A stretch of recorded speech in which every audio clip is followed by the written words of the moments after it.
Salmo de número 70.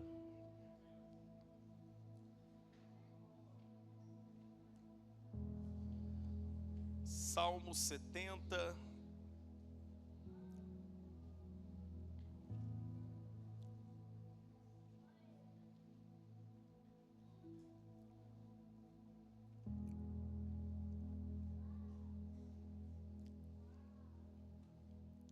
É um salmo de apenas 5 versos. Na verdade, este salmo ele é uma prece, ele é uma oração.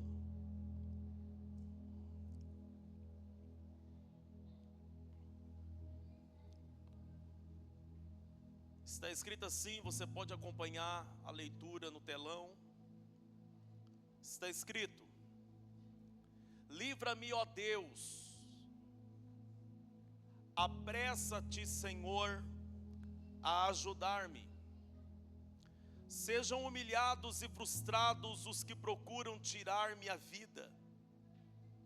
Retrocedam desprezado os que desejam a minha ruína. Retrocedam em desgraça. Obrigado, filho. Os que zombam de mim.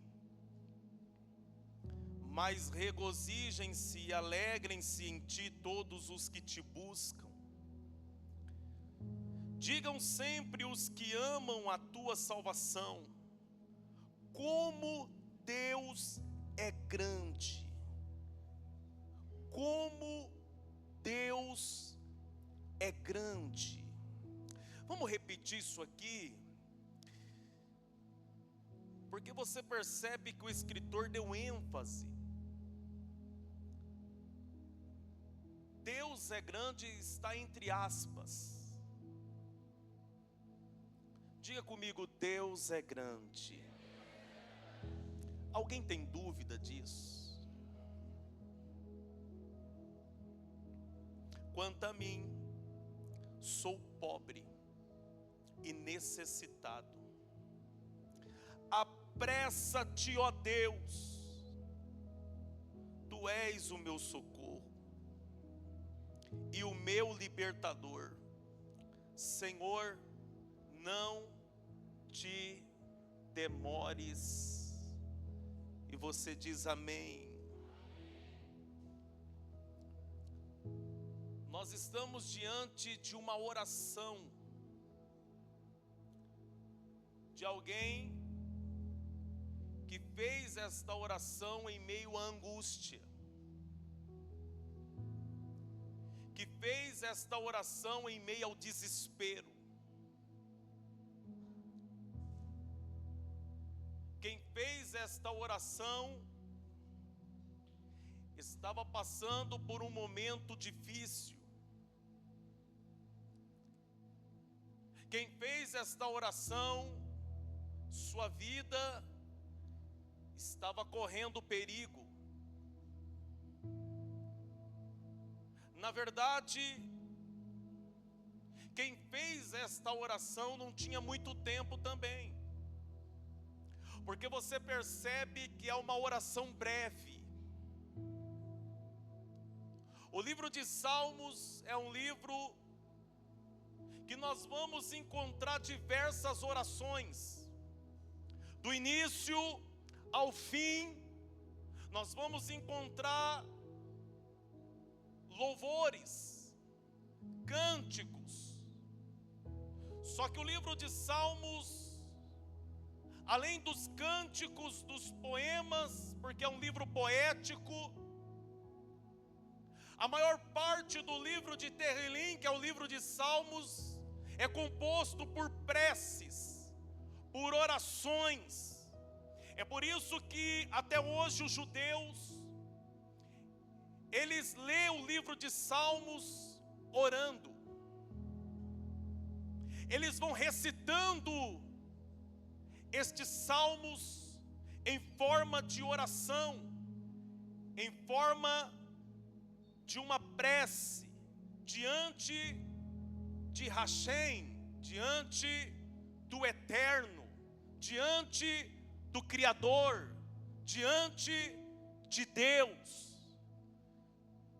E esta oração do Salmo 70, você percebe que diferente de algumas orações longas que foi feita, a oração do Salmo 70 é de alguém que tem pressa.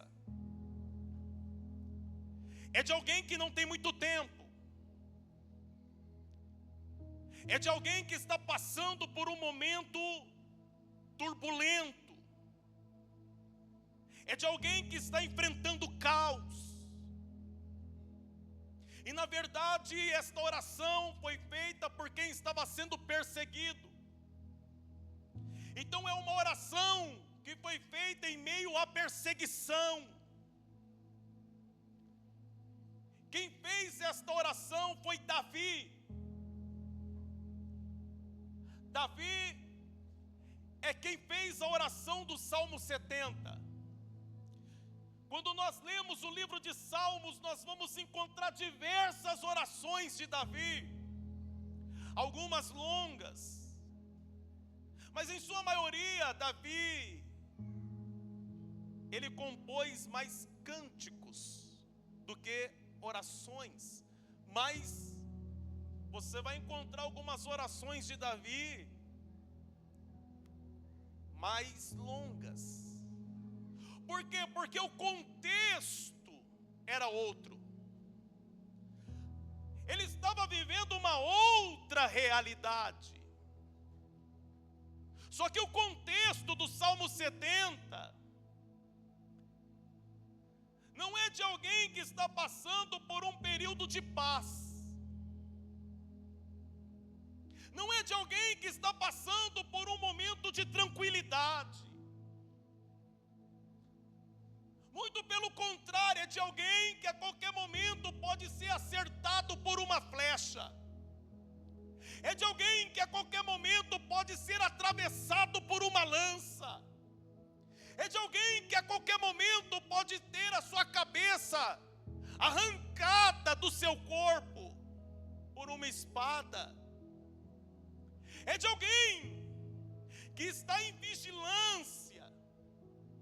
É de alguém que está olhando atentamente para todos os lados. Todos os barulhos ao seu redor representam perigo. Todo barulho perto dele representava uma ameaça. É por isso que ele não faz uma oração extensa. Não. Ele faz uma oração breve, objetiva, mas com o coração aberto.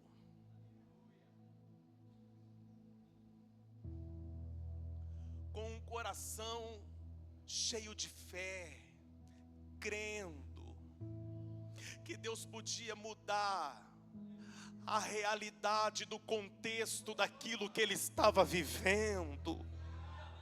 No Salmo 70 nós vamos encontrar desespero, nós vamos encontrar medo, mas nós também vamos encontrar confiança. Eu estou com medo, mas eu estou confiante. Eu estou desesperado, mas eu estou crendo que existe um Deus. Eu não estou fazendo uma oração aleatória ao vento. Não são só palavras, não. É uma oração breve, mas esta oração está sendo ouvida na sala do trono. O próprio Jesus disse que não é por muito falar que nós seremos atendidos, não. Tudo que Deus espera de mim e de você ao falar com Ele é um coração aberto para Ele, é um coração que está crendo nele, é de alguém que está acreditando nele. Hoje está doendo, mas eu estou orando a um Deus que pode arrancar a minha dor. Hoje eu estou desesperado, eu estou com medo, mas eu estou clamando a um Deus que é muito maior do que o medo que eu estou sentindo.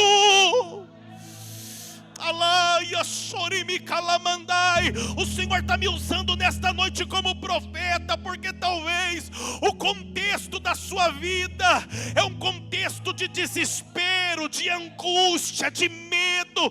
Talvez você está enfrentando algumas adversidades na tua vida, que você olha para todos os lados e você não encontra uma saída, você não acha uma solução. Você está vivendo situações na sua vida que tem te colocado para baixo. Você está vivendo situações na sua vida que você anda fugindo, você não quer encontrar ninguém. Talvez você está passando por situações na sua vida que tudo que você esperava era de uma ajuda, era de um socorro. Talvez você está vivendo situações na sua vida e você chegou nesse culto hoje só precisando de uma resposta, só precisando de uma palavra, só precisando de algo que traga alento, consolo, conforto. Talvez você está vivendo alguma coisa na tua vida hoje, que tudo que você espera de Deus é que Ele estenda a mão sobre você, é que Ele arranque a dor que você está sentindo, é que Ele cure você, é que Ele liberte você, é que Ele entre com providência na tua vida. Talvez esse é o contexto daquilo que você está vivendo hoje. Eu não sei qual é o contexto que você está vivendo, mas o Espírito do Eterno está aqui. O Espírito Santo, Ele já está no nosso meio.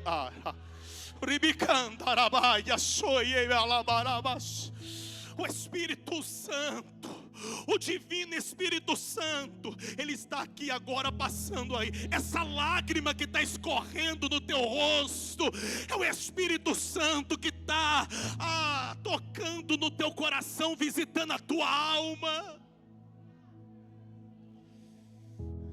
Talvez eu não, a não ser que o Senhor me revele, eu não sei o contexto do que você está vivendo, mas o Deus que está sendo mencionado nesse altar aqui, Ele conhece muito bem o contexto da tua história.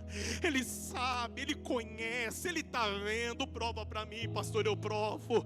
Êxodo capítulo 3, versículo 7. O Senhor se encontra com Moisés no monte, quando o mesmo estava apacentando as ovelhas do seu sogro Jetro, e o Senhor se manifesta numa sarça que pega fogo, mas não se destrói no fogo. Ele disse: vou me virar para lá para ver isso que está acontecendo. Quando ele está indo, o Senhor brada do meio da sarça dizendo: tira a sandália do teu pé, o lugar é santo. Por quê? Porque o Senhor estava se manifestando ali. E naquele momento, no capítulo 3, versículo 7, o Senhor disse: certamente vi a aflição do meu povo, ouvi o seu clamor por causa dos seus exatores, eu conheço as suas dores. O Senhor está dizendo: eu vi, eu ouvi, eu conheço. Sabe que o Senhor está dizendo para alguém aqui nessa noite: eu vi, eu ouvi e eu conheço, eu conheço, eu conheço. Olha para essa pessoa que está perto de você, diga assim: Deus viu. Diga: Deus ouviu. Diga: Deus conhece.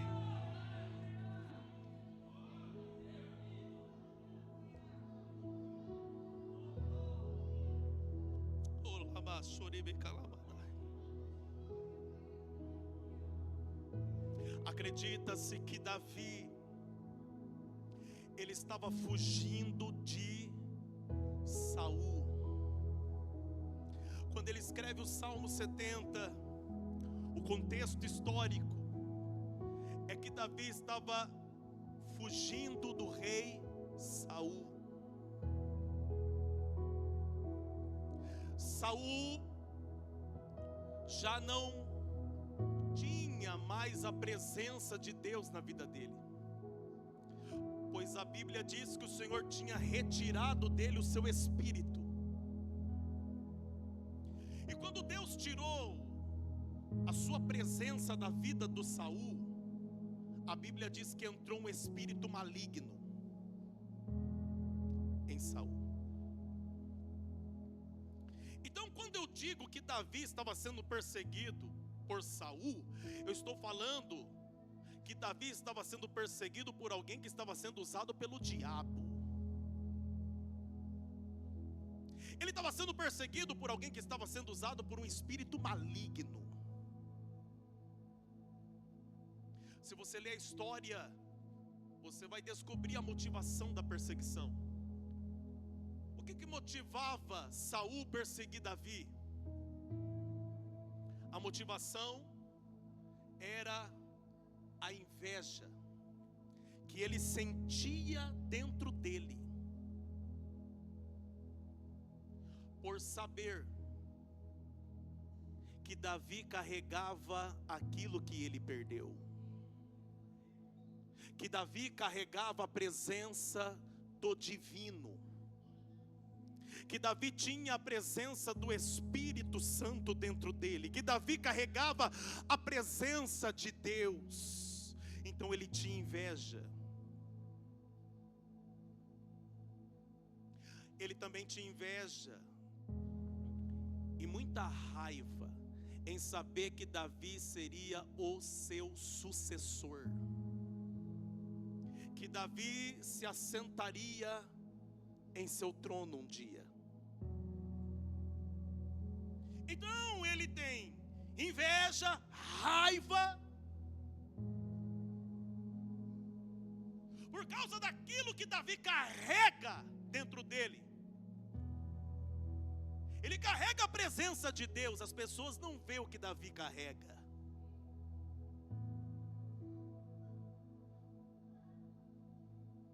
Porque se você olhar para alguém, você não vai ver aquilo que está dentro dela. Mas quando ela começa a agir, falar, se mover, você percebe que ela tem a presença. Eu não estou vendo, mas a forma como ele fala, a forma como ela age, as suas atitudes é correspondente de alguém que está carregando algo divino dentro. Ele carrega a presença de Deus. Ele não é apenas um derrubador de gigante, não. Ele carrega algo muito maior dentro dele. Por quê? Porque humanamente falando, o menino nunca mataria um gigante experiente, um grande herói de guerra, mas é por causa daquilo que ele carrega que faz gigante tombar. É por causa daquilo que ele tem dentro dele que faz gigante cair por terra. Deixa eu falar uma coisa para você. A presença de Deus dentro de você é o que vai derrubar os gigantes que estão no seu caminho. Não é por causa da tua inteligência, não. Não é por causa da tua grande sabedoria, não. O próprio Salomão, o grande sábio, escreveu: não se apoie em seu próprio entendimento. Não faça isso. Confia no Senhor, no Senhor. Não. Você não vai vencer essa batalha que você está passando aí porque você é bonitinho, não. Porque tem alguns aqui que é até meio do avesso. Você não vai vencer essa guerra porque você é o mais cheiroso da turma. Não. Você não vai vencer porque você é graduado, pós-graduado, porque você tem um know-how. Não. Você vai vencer porque 1 João capítulo 4, versículo 4 está escrito: maior o que habita dentro de você do que o que está no mundo. O maior está dentro de você. O maior está dentro de mim. O maior está dentro de você.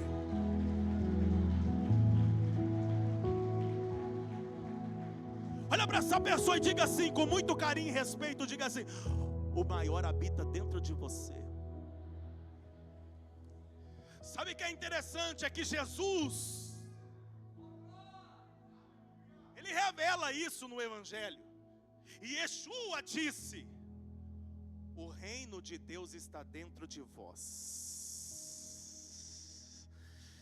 Enquanto tem pessoas buscando o reino de Deus, aonde está o reino de Deus? Será que o reino de Deus está na montanha? Será que o reino de Deus está no vale? Será que o reino de Deus está num castelo? Será que o reino de Deus está no palácio? Será que o reino de Deus está no deserto? Onde que está o reino de Deus? Aonde que está o reino de Deus? Aí aparece Jesus dizendo: o reino de Deus está dentro de vós. O reino de Deus está dentro de você. O reino de Deus está dentro de você. Quando você começa a compreender isso, a sua mente é liberta. Por quê? Porque quando você entende, quando você passa a crer no Filho de Deus, quando você crê na obra do Calvário, naquilo que Ele fez na cruz, e você entende que Ele morreu por você, que aquele sangue derramado foi a moeda que Ele usou para libertar você das mãos do diabo. Quando você compreende estas verdades, você recebe um espírito de adoção. Romanos disse que o Espírito Santo testifica dentro de você quem é teu pai. Porque o Espírito de Deus testifica dentro de você que você é filho de Deus. Você recebeu o Espírito de adoção, o Espírito Santo, e é Ele que testifica dentro de você. Lembra de quem você é filho. Não, você não é filho de qualquer um. Você não é filha de qualquer uma. Você é filho de Deus, você é filha de Deus. E aí quando você tem o Espírito Santo, você passa a compreender que o reino de Deus está dentro, não fora. E quando você entende que o reino de Deus está dentro e não fora, você é liberto do sistema religioso. Jesus disse: conhecereis a verdade vos libertará. Porque você começa a se comportar como filho de Deus, como filha de Deus. E aí você para de ter medo dos gigantes que se levantam. Porque você entende que aquilo que está dentro de você é maior do que aquilo que se levanta. Olha para essa pessoa com carinho e respeito. Eu vi minha amiga Sol ali, um abraço para ela. E diga para esta pessoa assim: você está compreendendo esta verdade? Diga assim: entenda que não é um pregador, é um profeta que está falando ali. E eu não digo que sou profeta por vaidade, porque se eu tivesse que escolher, eu não escolheria estar aqui. Mas como o escolhido não tem escolha, já nasci com 3 anos de idade.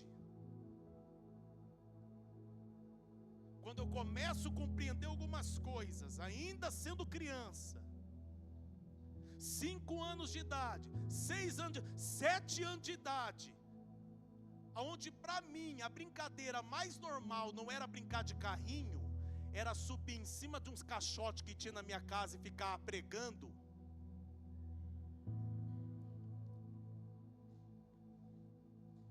Porque era isso que eu fazia, ficava pregando no fundo da minha casa. E era a brincadeira mais divertida da minha vida, ficar imitando os pregadores que ia na minha igreja. Ali já estava claro que eu estava predestinado a estar aqui nessa noite. Eu já estava predestinado a estar falando o nome dele. E a minha missão é fazer o nome dele ser conhecido. A minha missão é fazer com que você entenda que o reino dele está dentro de você. A minha missão é essa.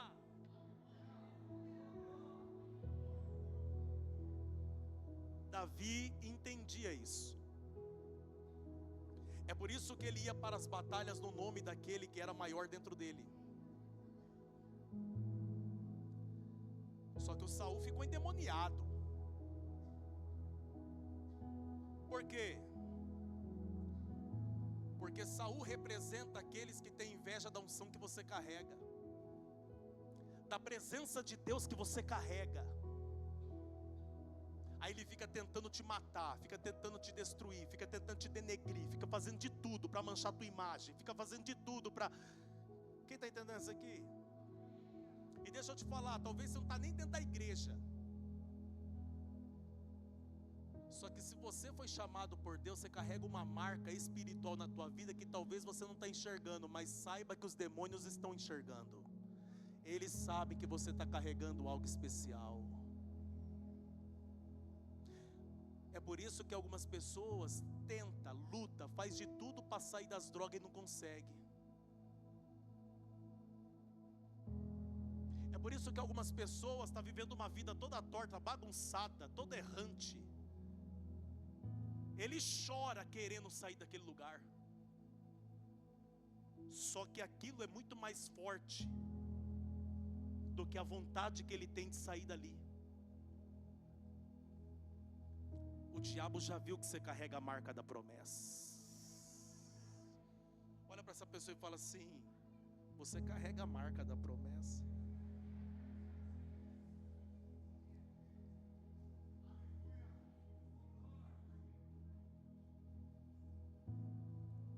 Eu me lembro um dia que eu estava em Campinas. Eu estava meio afastado, né? Meio distanciado. E nós estávamos em uma casa. E naquele dia nós estávamos em uns 12 dentro do quarto. 12. De repente, a dona da casa deu um grito. Deu um grito.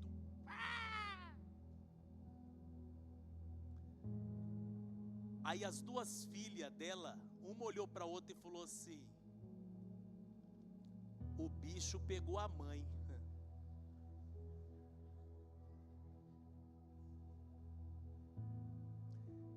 E eu nasci num berço cristão. Eu via meu pai expulsar demônio.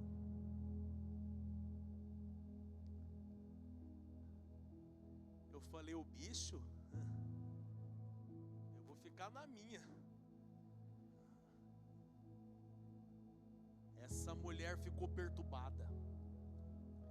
Eu lembro que uma das filhas dela correu e trancou a porta. Traque. Aquela mulher foi lá no relógio da casa e desligou a energia geral. Ficou aquela escuridão. E naquela época lá não tinha esses celulares que tem umas lanternas potentes. Eram uns tijolinhos, lembra dos Nokia? Quem lembra?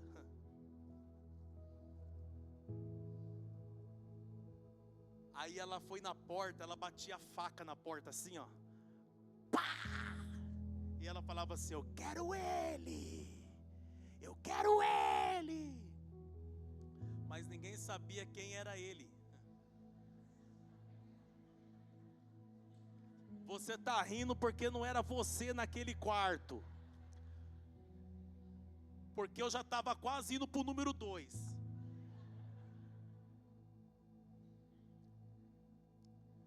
Aí ela começou a passar a faca debaixo da porta assim, ó.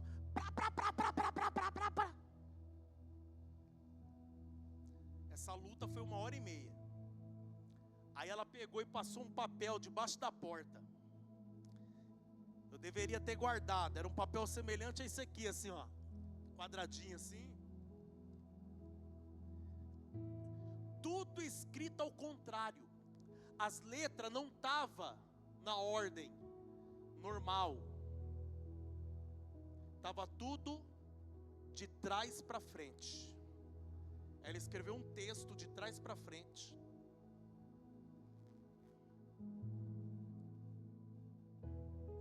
Deve ter vindo algum espírito do Oriente Médio, porque lá eles escrevem de trás para frente.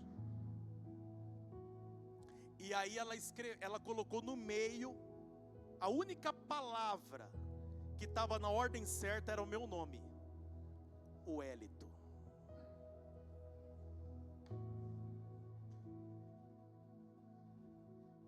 Eles com a lanterninha do Nokia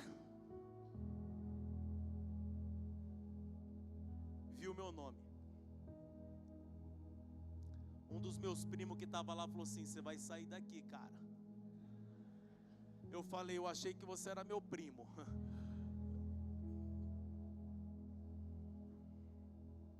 Ele: você vai sair daqui, cara. Ela tá assim, ó, por causa de você. Eu falei para ele assim: eu só saio se você sair junto comigo. Ele falou assim para mim: eu saio, porque o problema é contigo, não é comigo.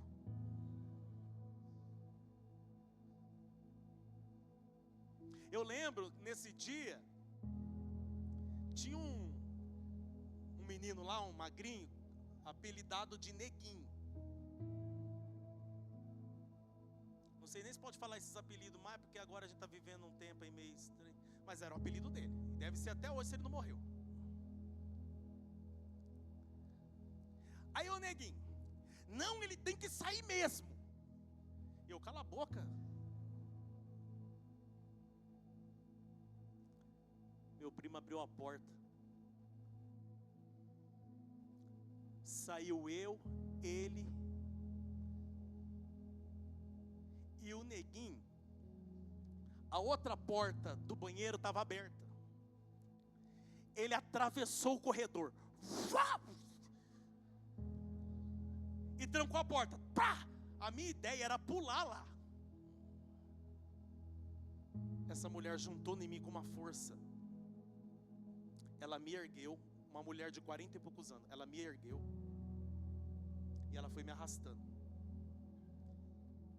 Entrou dentro do quarto dela. Me jogou em cima da cama. E meu primo cresce assim, ó, perto do guarda-roupa assim, ó.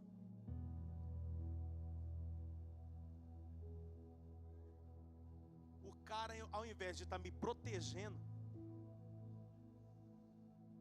ela se despiu, ficou só de lingerie. E ela disse assim: eu vou matar você. Eu vou acabar com você hoje. E ela gritava, a voz mudava. Uma hora era a voz de criança, uma hora era uma voz feminina, uma hora era uma voz assim, bem aguda, as vozes iam mudando dentro dela. E ela falou assim para mim: não é você, futuro pastorzinho de igreja? Eu nem sonhava em ser pastor de igreja. Não é você que vai tirar muitos das minhas mãos, mas eu mato você antes.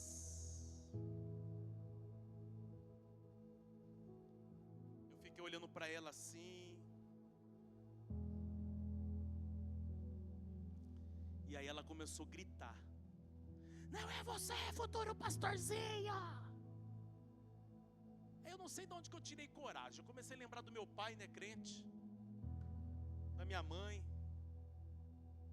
Eu falei assim: se eu vou ser futuro pastorzinho ou não, ô dona, eu não sei não, mas que aquele lá de cima me fez uma promessa quando eu nasci, ele me fez. Quando eu falei isso, ela pegou as unhas dela assim, me colocou assim na carne dela, na pele dela, e arranhou todinha assim.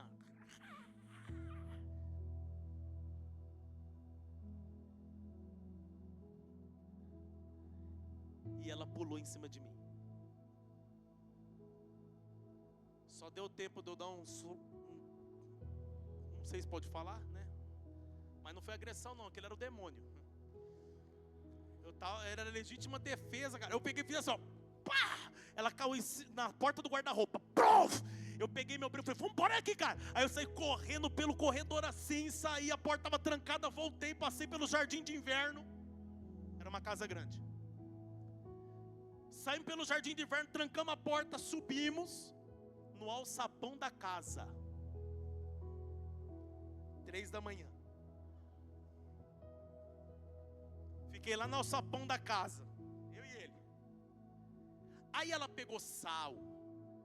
E nós vendo tudo aqui, ó, pela portinha lá, nós olhando, o jardim de inverno era tudo de vidro. E nós olhando, ela pegando sal. Pegou talheres, garfo, jogou assim, ó. E eu clamando a Deus, falei: Senhor, me lasquei.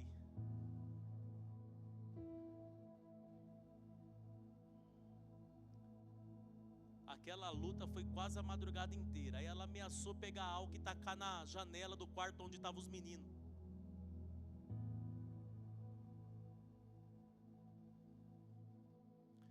Eu já estava tão cansado que eu não sabia se eu dormia na laje.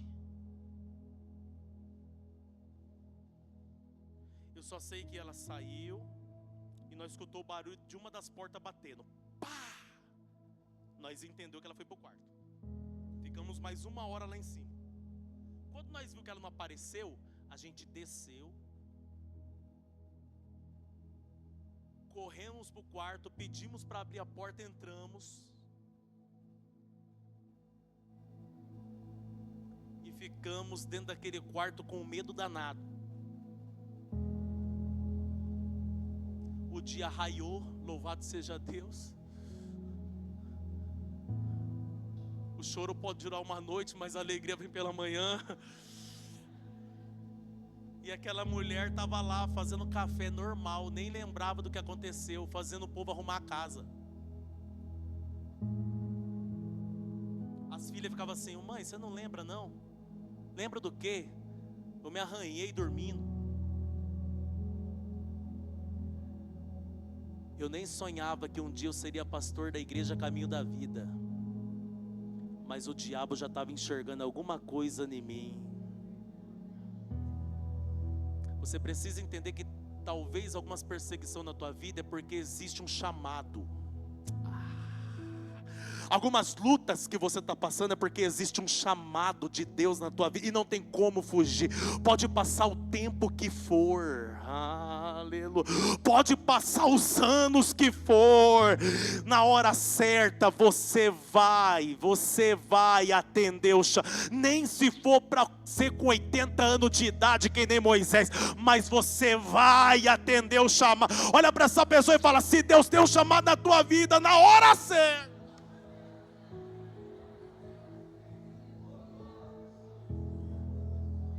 O Saul, ele enxergava no Davi essa marca. É por isso que ele perseguia. É por isso que ele queria matar Davi. Quem está entendendo? E ele não queria que Davi se assentasse no seu trono. Talvez algumas perseguições é porque Deus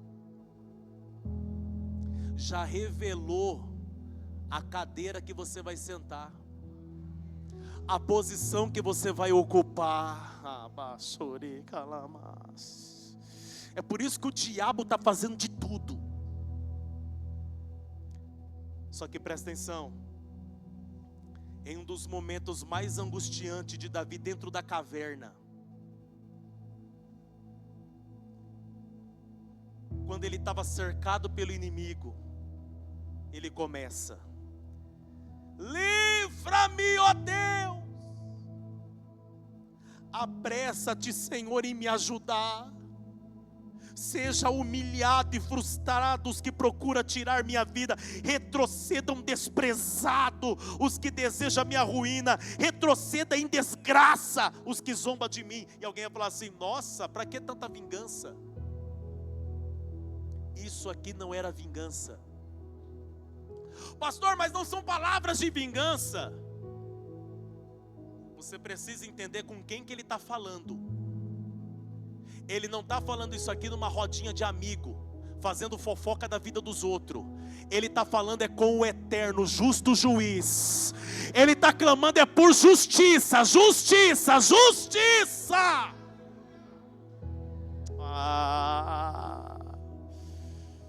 E ele está dizendo: Senhor, que aquilo que desejam para mim vai voltar para eles. Quem está entendendo? Cuidado com o que você anda semeando, viu? Pode voltar 100 vezes pior para você. Olha para essa pessoa e fala assim: cuidado, viu?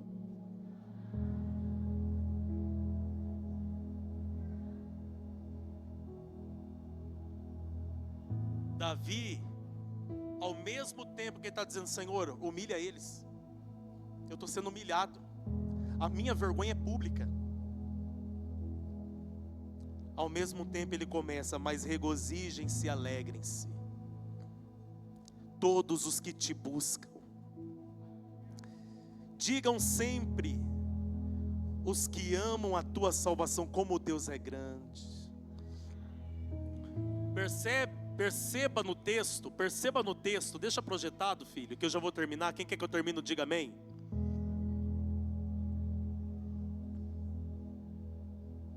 Quem quer que eu continue a falar glória? Perceba no texto que ele está dizendo: alegrem-se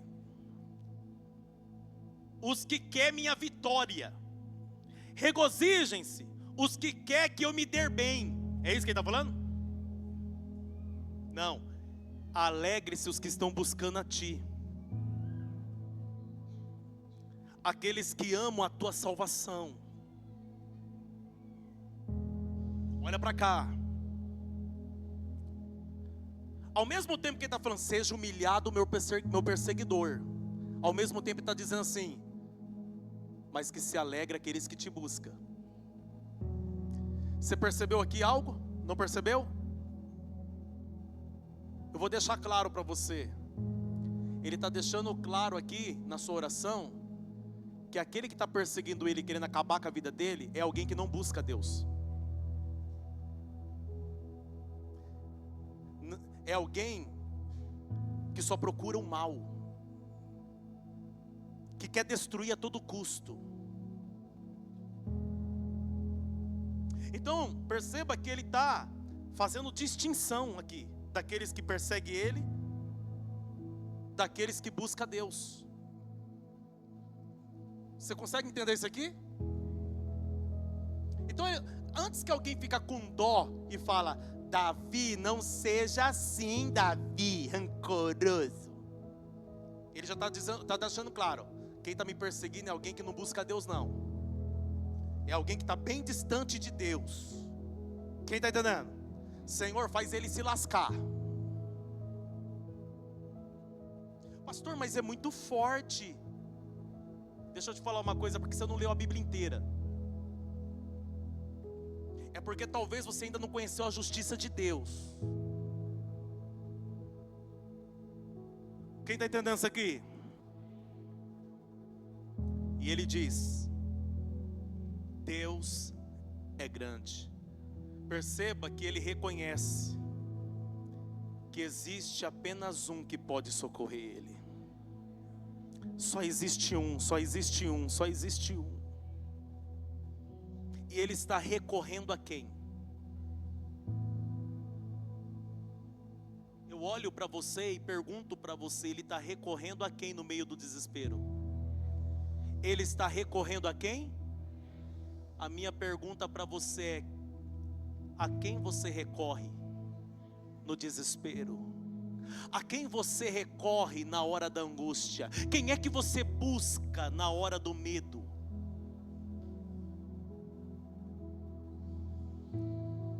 Tem pessoas querendo ser atendido por Deus, quando na verdade Deus está sempre no segundo plano.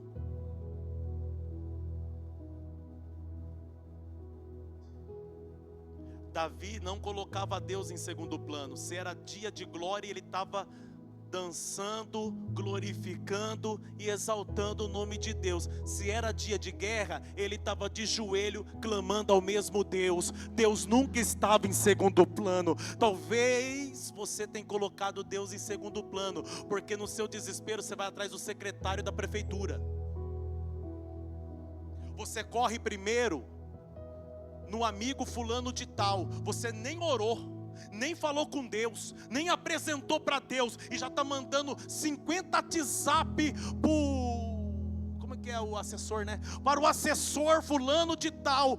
Eu preciso falar com o Coxinha, eu preciso falar com o Doquinha, eu preciso falar com... E Deus está falando, fala comigo, joga para mim essa parada, joga para cá que isso vai... Hoje é a noite de você esquecer o Doquinho, o Coxinha. Hoje é a noite de você colocar essa parada na mão de Deus. Coloca na mão dele.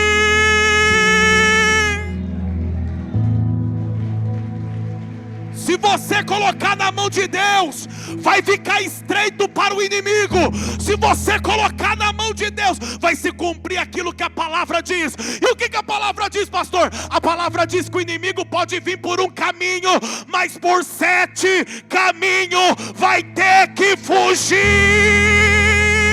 Olá, barachoreme calamandai. Quantas vezes no meio da perseguição Deus fazia o Saul ficar cego, o Davi saía assim, ele nem via. outras, Davi foi morar na terra dos inimigos. E Deus fazia Davi lá na terra dos inimigos de Israel, ele viver harmoniosamente.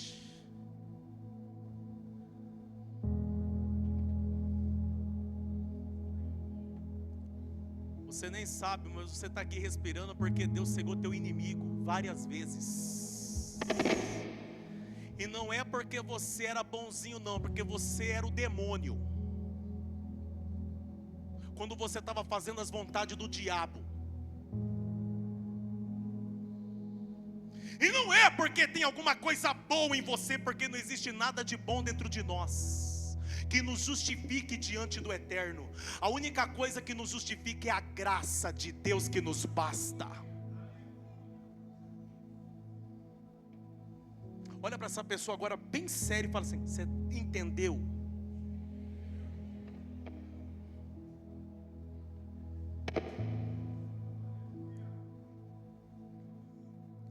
Aí quando nós olhamos para a história de Davi, alguém vai perguntar assim: Deus atendeu ele? Quem foi o próximo rei de Israel depois de Saul? Ele morreu na mão de Saul? Ele morreu na mão do perseguidor dele? Mas por diversas vezes ele teve a oportunidade de acabar com o perseguidor dele. Por diversas vezes o perseguidor dele esteve assim, ó, do lado, e nem viu ele escondido no fundo da caverna. Teve uma ocasião que a Bíblia diz que o Saul entrou numa caverna para dar uma esvaziada no ventre. O Davi estava lá atrás. Aí os homens de Davi, os soldados falaram assim: ah lá, Davi, eis que eu te digo de mim mesmo, Deus te entregou na tua mão teu inimigo, vai lá, atravessa ele. O Davi falou assim: eu tocar no ungido de Deus, é Deus que se vira com ele.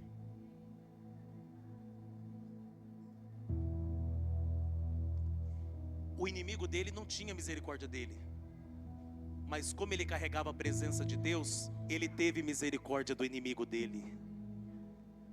Sabe o que vai diferenciar você daqueles que te perseguem? A misericórdia de Deus que você carrega. Será que tem misericórdia de Deus aí dentro de você?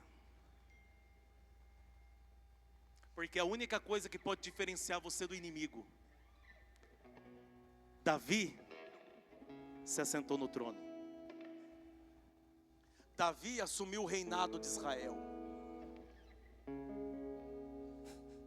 E Saul? O final da história de Saul foi trágico. Pergunte como foi. Ele foi para a guerra, seu exército perdeu a batalha, e ele olhou para um dos soldados e falou assim: eu não posso morrer na mão do meu inimigo. Dobrou o joelho e falou: mata-me, eu não posso morrer na mão do inimigo. O soldado leal falou assim: que Deus me livre de fazer tal mal ao meu Senhor, o rei de Israel. O Saul pegou a sua lança, ajeitou na terra, colocou no seu peito e se jogou.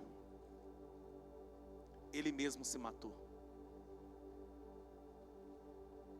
Morreu sozinho,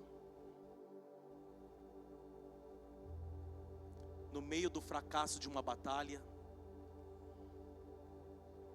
E o mais impressionante é que Davi honrou ele até depois de morto.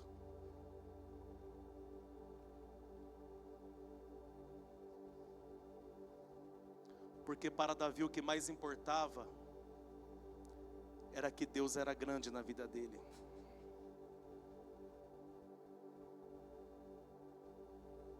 Não adianta você clamar por socorro de Deus se você não tem misericórdia de ninguém. Não adianta você clamar por ajuda se você não honra ninguém. Pastor, mas eu aprendi que Davi era sanguinário. Mas se tinha alguém que sabia honrar o outro, era Davi.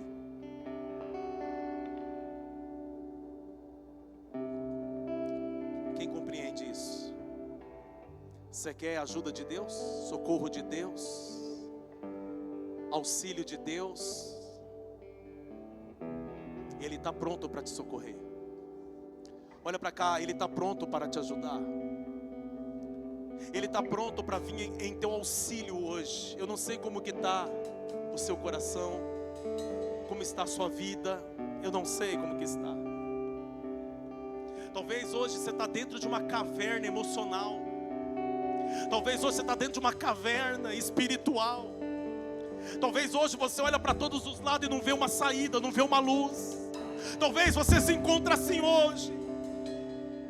Mas Deus está lá no seu santo templo, só esperando você abrir a sua boca e começar a clamar por Ele.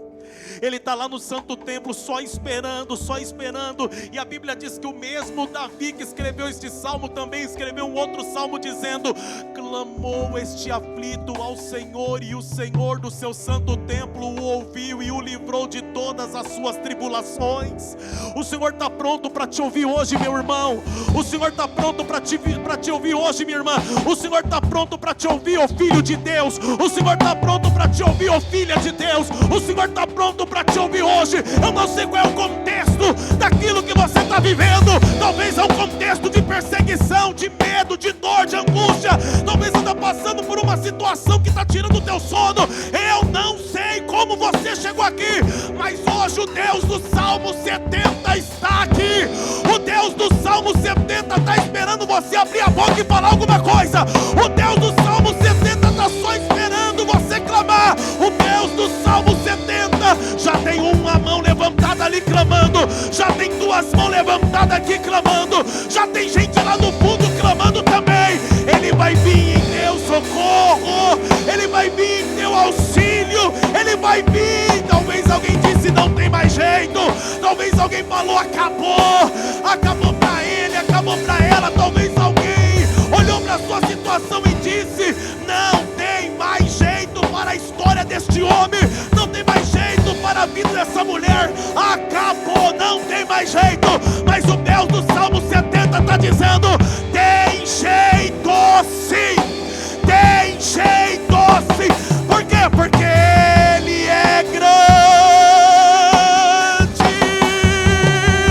Ele é maior que o meu problema, Ele é maior que o seu problema, Ele é maior que a minha dor, Ele é maior que a sua dor, Ele é maior do que o diagnóstico, Ele é maior do que a injustiça que fizeram com você. Ele é maior. Se eu fosse você ficando de pé, se eu fosse você glorificando.